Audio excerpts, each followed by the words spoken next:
Meus amigos, minhas amigas, a paz de nosso Senhor Jesus Cristo esteja com todos neste momento e, obviamente, em todos os instantes de nossa abençoada existência. Mês de agosto, mês da comemoração ao Dia dos Pais e também comemoração ao meu aniversário. Mas não vou falar sobre o meu aniversário. Falarei, obviamente, ao que nos interessa, sobre a paternidade de Deus. Assim como nós vamos comemorar o Dia dos Pais, que é uma data importante, é claro que é uma data que tem a finalidade de fazer com que nós nos congreguemos em torno de um sentimento, de um dia, onde nós haveremos de extravasar o nosso sentimento, o nosso agradecimento a essa pessoa que nos deu a oportunidade, sob o aspecto genético, físico, corporal, de estarmos aqui neste presente instante existencial, os nossos abençoados pais. Mas nós comemoramos anualmente o Dia dos Pais. Mas será que nós já prestamos atenção que há o pai dos pais e que, às vezes, acaba sendo esquecido diante da sua imensa e descomunal paternidade para com todos nós, os seus filhos? Exatamente, minha gente. E esse pai é Deus, que nos permitiu e nos permite a oportunidade, milhares de oportunidades, quantas forem necessárias, para que nós possamos retificar os nossos passos e conquistarmos a meta que Ele estabeleceu para todos nós, os seus filhos, que é retornarmos ao seu seio bendito, divino e abençoado. Então, nós não podemos tão somente nos esquecermos de que, além de comemorarmos o dia dos nossos pais terrenos, também e principalmente temos que render glória e graças a esse Pai bendito que criou, que sustentou, que cria e que sustenta a vida aqui na terra e que nos deu a oportunidade de termos quem nós temos enquanto pais terrenos. Pais que nos deram o corpo físico. Não somente isso, mas também o seu amor. Se os nossos pais aqui da terra nos ofertam a demonstração inequívoca do seu amor incondicional para nós, os seus filhos, o que dirá em relação a Deus, que é o Pai dos nossos pais, o Pai de todos? Então, não podemos agir com ingratidão, com esquecimento ao autor do universo, cuja paternidade é e deve naturalmente ser constantemente reconhecida, cultuada e valorizada sempre. Portanto, este mês de agosto, lembremos-nos, não tratar-se tão somente do mês dos pais nossos aqui da terra, mas também do nosso Pai, que é Deus, e que está sempre nos oportunizando, sempre nos dando mostras do seu incomensurável amor para com todos nós, os seus filhos, que às vezes estamos palmilhando por caminhos tortuosos, por caminhos difíceis que nos levarão Caso não tenhamos aí uma atenção redobrada, poderemos nos enveredarmos para terrenos que irão nos ocasionar, além dos danos inevitáveis, também as dores infindáveis, no campo de nossa emocionalidade, de nosso psicologismo, de nossa espiritualidade. Mas, apesar destes descaminhos, apesar destes potenciais equívocos que nós poderemos cometer, ou pelos caminhos equivocados que eventualmente poderemos nos enveredarmos em função de nossas invigilâncias, uma coisa é certa, uma coisa é fato, uma coisa não se discute. É que Deus, em sua infinita misericórdia, bondade e amor, apesar de nossos erros clamorosos, de nossos descaminhos, de nossas invigilâncias, aqui, costumeiramente e repetidas vezes nós temos incidido, Deus não nos abandonará em situação alguma. Infelizmente, nós vemos que os pais aqui da terra, apesar de termos muito amor e respeito por eles, estão naturalmente, ainda como todos nós estamos, num processo contínuo de evolução, de modificação dos seus maus pendores, das suas más tendências, mas em função desse signo da imperfeição a que todos nós, inclusive os nossos pais aqui da terra, estamos submetidos, visto que, obviamente, é uma característica marcante aqui do nosso mundo de provas e expiações, que é naturalmente ainda o predomínio de nossas imperfeições, ocorre que quando nós, enquanto filhos,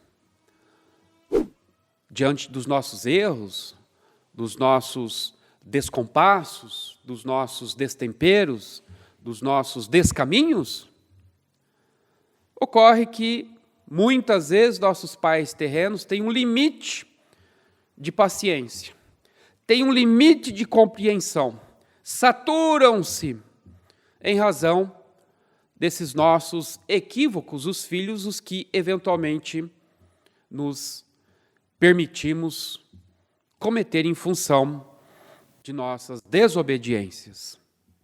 E, naturalmente, acontece de muitos pais aqui na terra não perdoarem as nossas faltas, não perdoarem as nossas defecções, não perdoarem as nossas invigilâncias. Acontece até mesmo, infelizmente, não deveria ser assim, de pais que acabam, inclusive, expulsando os próprios filhos do lar, daquele convívio familiar.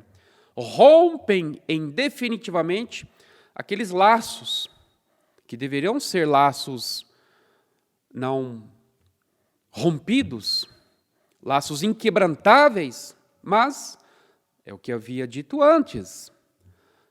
Todos os que estamos aqui na terra estamos ainda à mercê do signo de nossas imperfeições e, naturalmente, não poderemos exigir dos nossos pais aí que tenham um comportamento no campo da misericórdia, do perdão, como Deus, nosso Pai maior, tem para com todos nós, as suas criaturas. Aí a questão é de evolução. Mas, apesar dessas dificuldades inerentes à imperfeição que todos nós somos portadores aqui no mundo existencial, uma coisa não se discute. É que Jesus, em sua infinita bondade e misericórdia, veio das alturas celestes para nos mostrar a todos, estejamos na condição de filhos, estejamos na condição de pais. Pais, obviamente, no sentido amplo, que engloba tanto a mãe quanto o pai. Mas, naturalmente, o nosso debate está em torno da figura paterna, em vista mesmo de estarmos no mês de agosto e, em função disso, estarmos traçando esses perfis no que diz respeito ao Dia dos Pais, que também deve ser o dia consagrado à veneração incondicional ao Pai de todos, que é Deus. Então, Jesus veio a este mundo para romper de uma vez por todas com aquele sistema outrora estabelecido e vigente que preconizava, mais especificamente, com os profetas da antiguidade, aqueles os que têm registros no denominado Velho Testamento, e que, sem exceção, todos nos mostraram, especialmente com Moisés, o grande profeta, a figura de um pai com características marcadamente humanas. Um Deus cruel, um Deus vingativo, um Deus guerreiro. E o que mais é triste de se ver nessas características atribuídas a Deus pelos antigos profetas é o comportamento eminentemente parcimonioso, parcial, logo injusto, por parte desse Deus que a antiguidade quis incutir à nossa mente, um Deus, um Pai, que deveria ser temido diante da sua ira, da sua revolta. E com Jesus, minha gente, nós não vemos esse pai, a figura de um pai que a qualquer erro perpetrado pelos seus filhos entrará num estado de ira, de revolta, ou até mesmo de ciúmes, como retrataram aí nos textos antigos a imagem de Deus. Então veio Jesus e derruiu com a sua boa nova essa imagem desse Pai, desse Deus, mostrando-nos uma outra visão, uma outra personalidade divina, em função dessa sua missão de nos colocar no caminho do bem, de dar-nos a sementeira de luz, a sua messe espiritual, mostrando-nos o caminho, a verdade e a vida, e além disso, destruindo a ideia de que Deus deve ser temido e não amado, de que Deus é vingativo, cruel. Jesus se distanciou em absoluto dessas ideias preconizadas pelos antigos. E nós vemos nos evangelhos de Mateus, Marcos, Lucas e João o quanto Jesus quis nos incutir a imagem de que Deus, Ele é bondoso, misericordioso, tolerante, compreensivo e que está sempre disposto a nos perdoar, por mais nós nos equivoquemos. Ele estará sempre disposto a nos oportunizar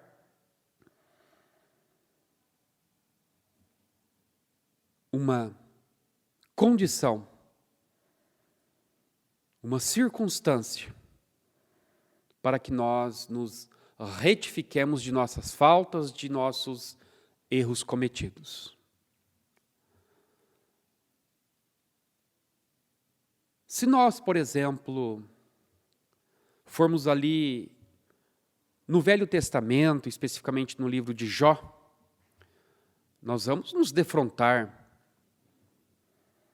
com um Deus que chega a ser pior do que o próprio personagem que ali dialoga com Deus, que é Satanás, o mal aqui na terra, o mal do mundo. Por quê? Porque se vocês observarem ali, em Jó, no livro de Jó, Jó estava muito bem até aquele momento, quando, de repente, Satanás estava transitando por aí, foi ter com Deus, e Deus indaga: o que você anda fazendo? Eu ando por aí, pela terra e pelo mundo. E aí Deus se gaba, se orgulha, olhem só, para Satanás, dizendo que tem um servo justo e humilde, que é Jó, e que igual a ele não existe. Aí Satanás diz para Deus: Senhor, Jó é assim porque ele tem bens, ele tem família, ele tem saúde, ele tem felicidade. Se o Senhor retirar dele bens, família, saúde, felicidade, ele vai blasfemar contra ti. E Deus ficou na dúvida e disse: então vai, eu lhe dou poder sobre Jó, para retirar-lhe os bens, retirar-lhe a felicidade e a saúde. Mas não está você, Satanás, autorizado a tirar-lhe a vida. E você vai ver que por mais você faça isso, ele não vai blasfemar contra mim. É cruel. Jamais que nós poderíamos imaginar que Deus tivesse essa fraqueza a ponto de ser sugestionado pelo próprio mal, segundo a concepção das religiões tradicionais de que Satanás é o mal. Como pode um ser absolutamente perfeito, como Deus assim o é, com todos aqueles seus atributos estabelecidos por Kardec, junto com os espíritos amigos, na questão de número 13 do Livro dos Espíritos, deixar-se levar por uma sugestão da voz do maligno, do mal. E em relação a essa história contada aí no livro de Jó, o grande e eminente psicólogo da alma, Carl Gustav Jung, publicou uma obra incrivelmente interessante, intitulada A Resposta a Jó, em que nós vemos este grande cientista da alma, que foi Jung, fazer um levantamento e nos mostrar que Jó chega a ter mais virtudes e sabedoria do que quem o criou, que é Deus.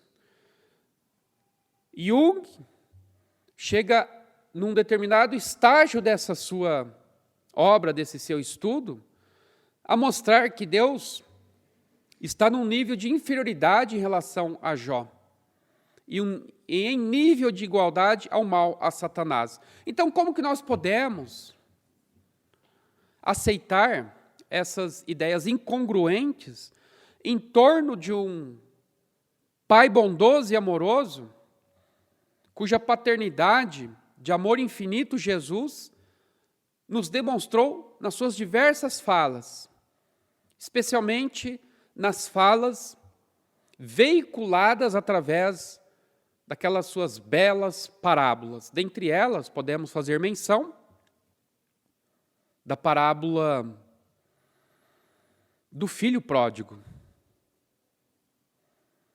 na minha opinião, é uma das parábolas dentre todas as contadas pelo Cristo que mais acentua e mais destrói toda essa imagética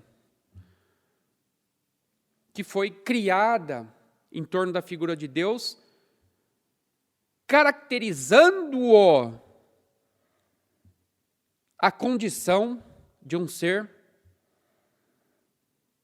cruel, ciumento, vingativo, desequilibrado, parcimonioso. A razão, minha gente, a lógica, não nos permite em momento algum, até mesmo as nossas crianças, não conseguem imaginar que um pai que seja considerado bondoso, misericordioso e amoroso possa equiparar-se ou ser comparado aos nossos pais terrenos, com todas as suas dificuldades, com todas as suas mazelas, com todas as suas imperfeições. Mesmo assim, com todas as suas mazelas, esses nossos pais terrenos, diante dos equívocos cometidos pelos seus filhos, têm a tendência de os perdoarem, de darem a eles uma segunda chance ou outras chances, quantas forem necessárias, conforme nós temos vistos. Então, como que, se os nossos pais que são imperfeitos, maus, inclusive, quando os filhos se equivocam, remetem-os para o cadafalso da dor, da punição? Não. Ora, o próprio Jesus, certa feita havia dito, quando nos ensinou a adotarmos uma postura de ativismo no campo de nossa fé, quando disse o seguinte: pedi e obtereis, batei e a porta abrir-se-vos-á, buscai e achareis. E diz Jesus em continuação: ora, qual pai cujo filho lhe pede um pão, ele lhe dará uma pedra? Ou qual pai cujo filho lhe pede um peixe, lhe dará uma serpente? Diz Jesus: se vós, por mais imperfeitos e maus que são, não têm coragem de negar esses pedidos feitos pelos vossos filhos, imagine então vocês, Deus, em relação aos pedidos que nós, enquanto seus filhos, fizermos a Ele. Ele não nos negará favores, mas é claro que esses favores é preciso que se entenda dentro da ótica de uma figura muito importante, que não podemos esquecer jamais, que é o mérito individual. Muitos pedem, muitas das vezes sequer recebem, e em função disso entram num processo de blasfêmia, mas se esquecem de que o próprio Jesus deixou muito bem claro que dar-se-á a cada um segundo as suas obras. Ora, muito claro, segundo os seus merecimentos. Mesmo porque o próprio apóstolo Tiago, no capítulo 2 do seu evangelho ali do Novo Testamento, ele disse o seguinte, que corpo sem alma, sem espírito, é morto. Do mesmo modo, a fé sem obras também é morta. Como que nós queremos receber se nós sequer estamos nos ativando no campo das obras, da produção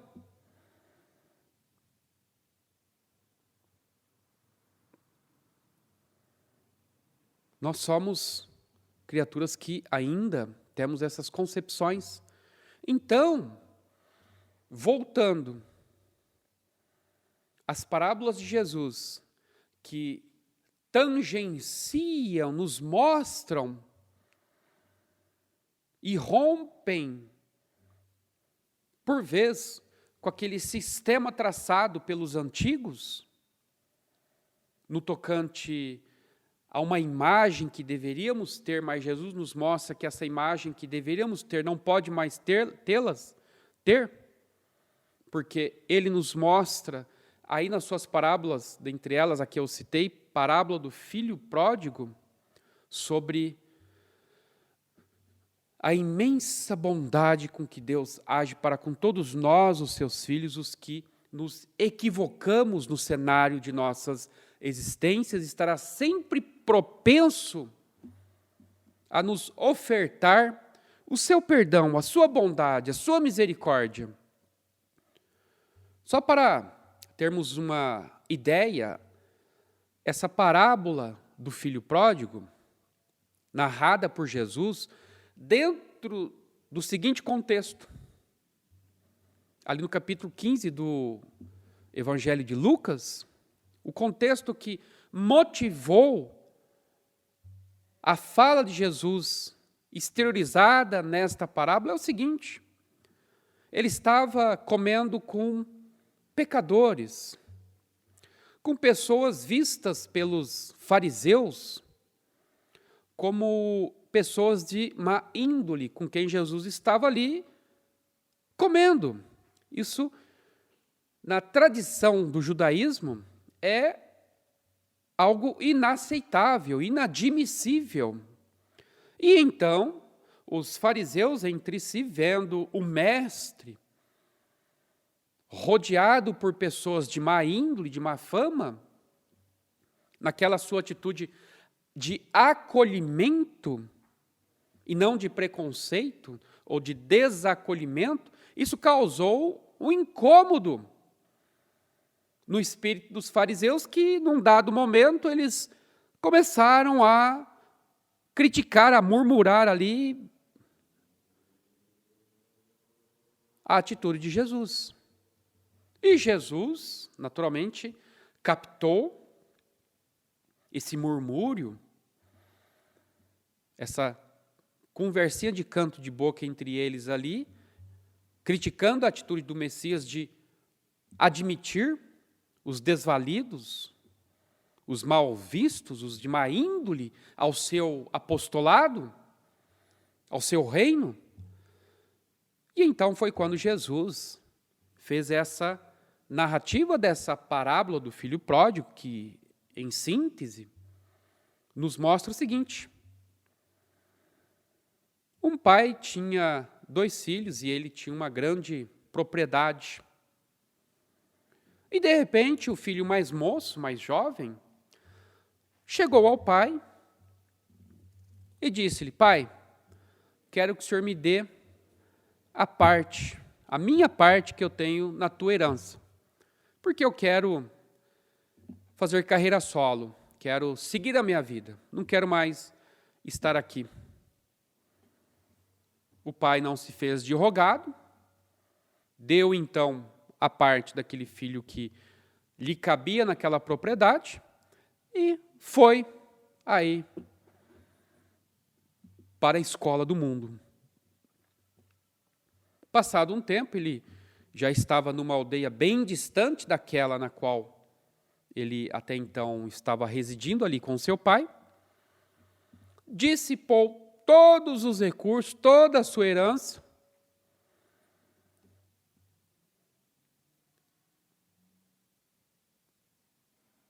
festejos,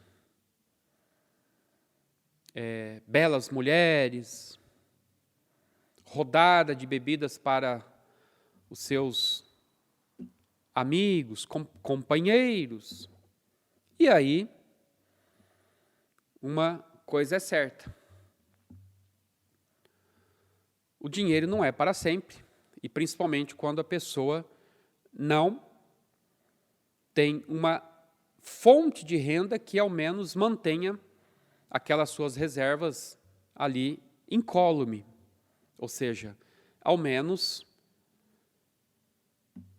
garantida diante de uma fonte que, aos poucos, vai se somando àquela reserva, aquilo que ele já tem guardado.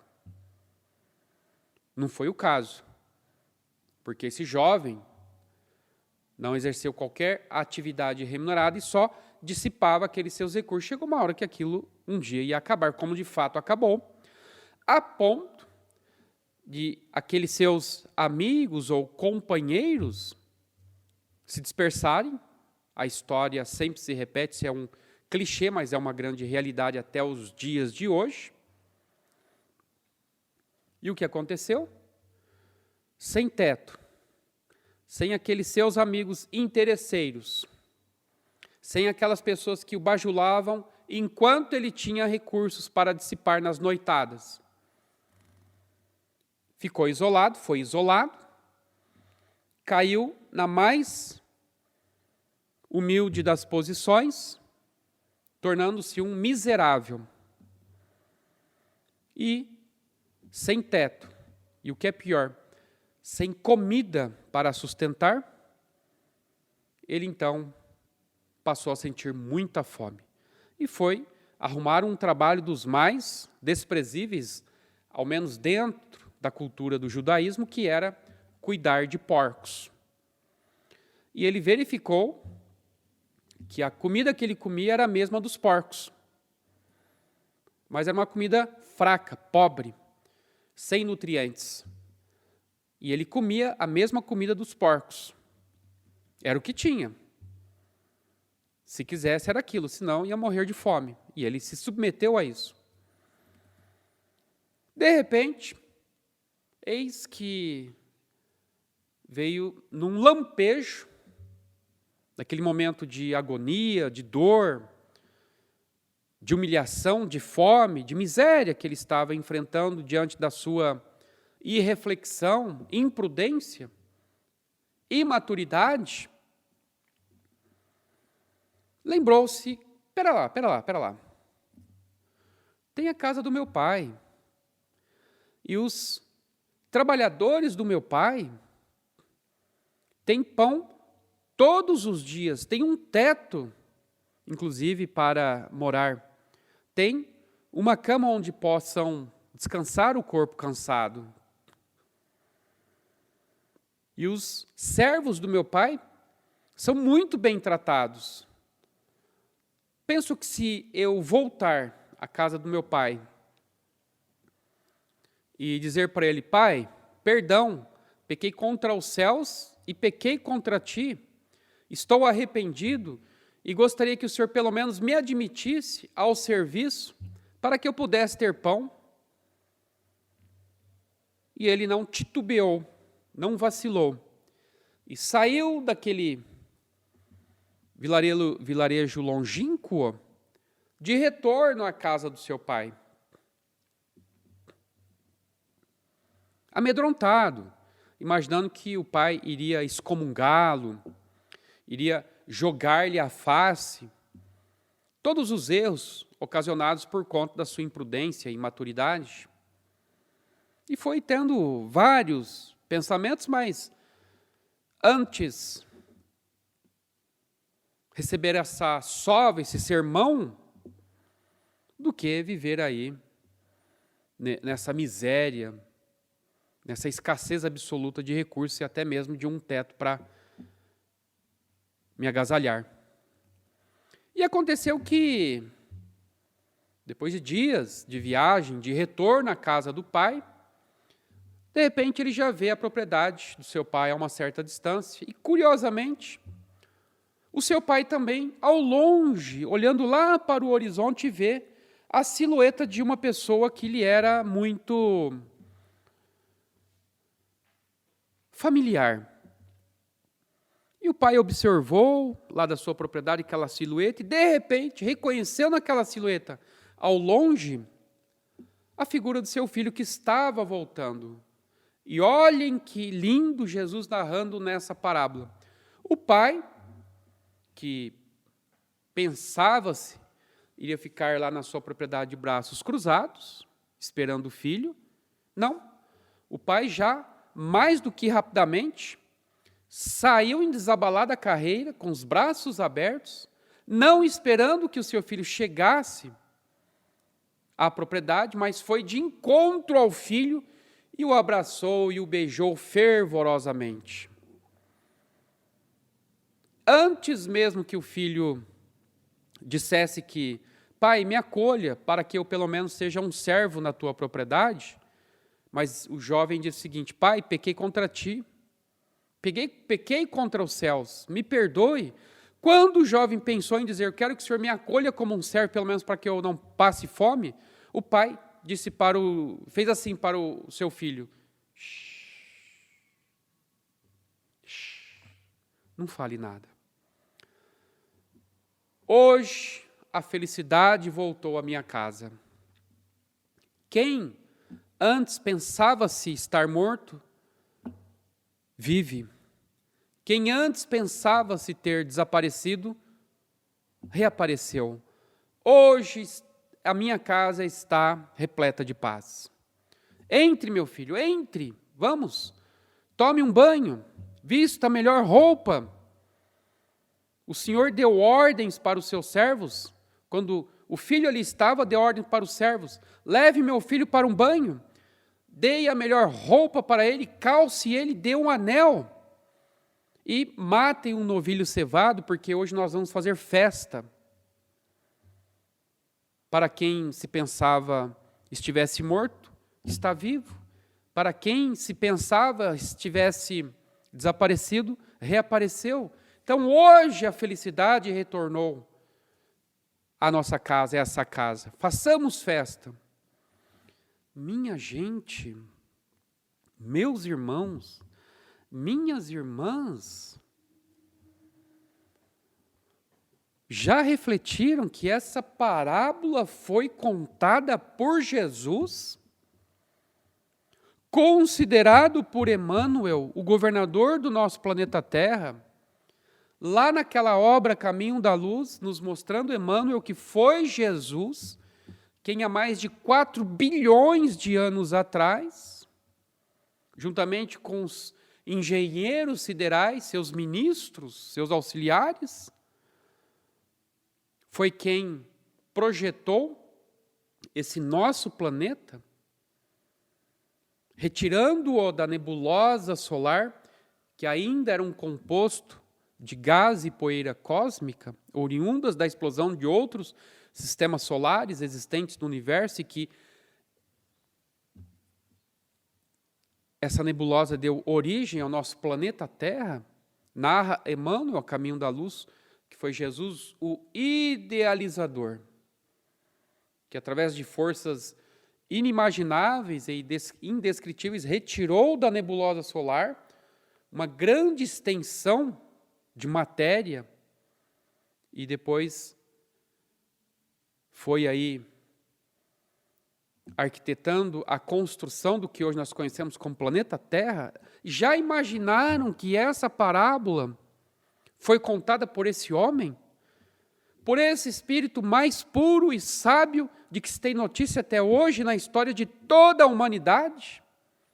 Nos mostrando, através dessa parábola do filho pródigo, a paternidade indiscutível de Deus em relação a nós, os seus filhos, que sempre nos transviamos do bom caminho, mas que, apesar de tudo, ou seja, apesar de nossas imperfeições e desobediências, como desobediente foi o filho dessa narrativa, o filho pródigo, mesmo assim,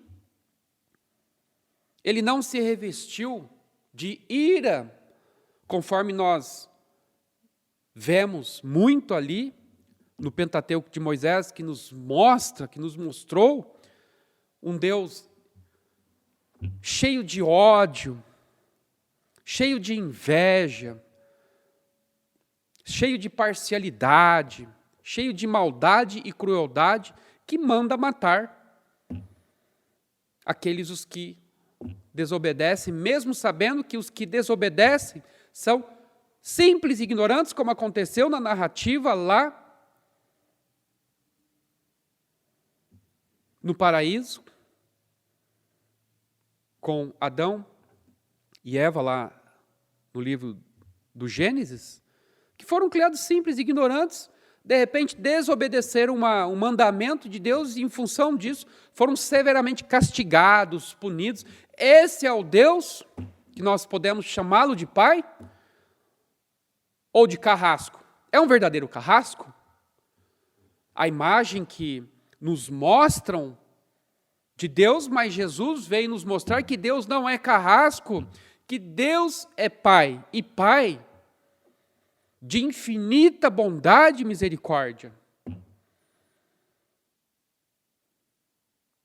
E que tem um amor descomunal por todos nós, a nos permitir que nos retifiquemos de nossos descaminhos, de nossas faltas, de nossos erros, como está muito claramente demonstrado nessa parábola do filho pródigo. É impossível não entendermos de outra forma. Que Deus seja amoroso, que Deus seja misericordioso, que Deus não é parcimonioso, que Deus não é o Deus dos israelitas, mas é o Deus de todos, do brasileiro, do português, do norte-americano, do australiano, do hindu, do israelita, de todos. É inconcebível que até hoje, transcorridos mais de 2000 anos, ainda existam pessoas que veem em Deus a imagem de um carrasco, que só estão aguardando Deus lançar fogo em tudo isso daqui, matar seus filhos, por conta dos erros que nós costumeiramente perpetramos diante de nossas imaturidades, imprudências. Como isso pode ser possível?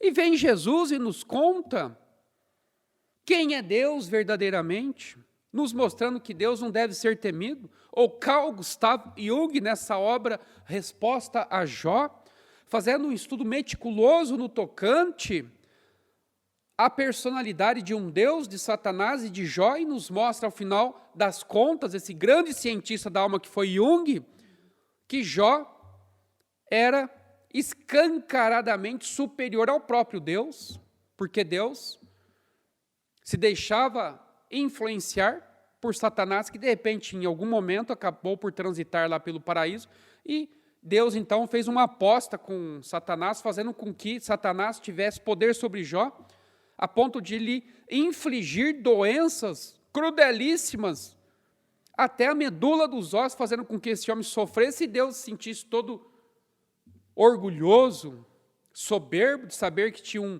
servo aqui na terra de nome Jó, que apesar das dificuldades, duras penas, duros sofrimentos perpetrados pelo mal, pelo gênio das trevas, não blasfemava contra ele, contra Deus. É um prazer masoquista? Não, minha gente, é hora de raciocinarmos um pouco. Não precisamos fazer malabarismos mentais para entendermos que é tudo muito simples. Jesus veio e simplificou tudo, portanto, nos mostrando que não somente Deus é esse Pai amoroso aí, da parábola do filho pródigo, mas, e o mais importante que nós temos que assimilar dessa parábola é a finalidade com que Jesus quis que ela atingisse em nossos corações e mentes, porque ele estava diante de fariseus que o criticavam por conta de estar dando guarida, acolhimento a pessoas de má índole do seu tempo, em que os fariseus entendiam que Deus, pura e simplesmente, escorraçava essas pessoas, mas Jesus veio nessa palavra dizendo pelo contrário, Deus não os escorraça do seu reino, os chama para o seu reino, inclusive. E o que mais nós temos que apreender, finalisticamente falando, dessa parábola do filho pródigo, que é a meta estabelecida por Jesus, é que nós entendêssemos que, além de Deus ser um Pai de amor, bondade e misericórdia, que todos nós também nos esforçássemos para sermos consoante foi o pai aí da parábola do filho pródigo. É Jesus nos mostrando o seguinte: vós que sois pais, pais no sentido genérico, pai e mãe, vós que sois pais, ouvindo atentamente acerca dessa parábola do filho pródigo, aprendam que vocês também terão que se esforçarem para agirem como Deus age com todos vós, indistintamente. Portanto, quando seus filhos errarem, não haja com ira, com revolta, com preconceito, com crueldade, com crítica, com severidade, com julgamentos. Se nem Deus julgou nessa parábola do filho pródigo os erros a que ele se permitiu enveredar, quiçá nós, pais ainda muito enfermos espiritualmente falando, é Jesus nos ensinando a todos nós, os pais, que diante dos erros perpetrados pelos seus filhos, que nós abramos os nossos corações, que abramos as portas de nossas casas, que acolhamos esses nossos rebentos, esses nossos filhos, que são nossas responsabilidades, e temos uma meta para ser cumprida em relação a eles, e nos ensinam os espíritos amigos que, quando nós fracassarmos em nossa missão enquanto pais, seremos severamente punidos por nós mesmos em face das nossas omissões ou ações equivocadas no que diz respeito ao aspecto da educação, do ensino que devemos ter enquanto pais em relação a essas pessoas que estão sob a nossa batuta, a nossa tutela.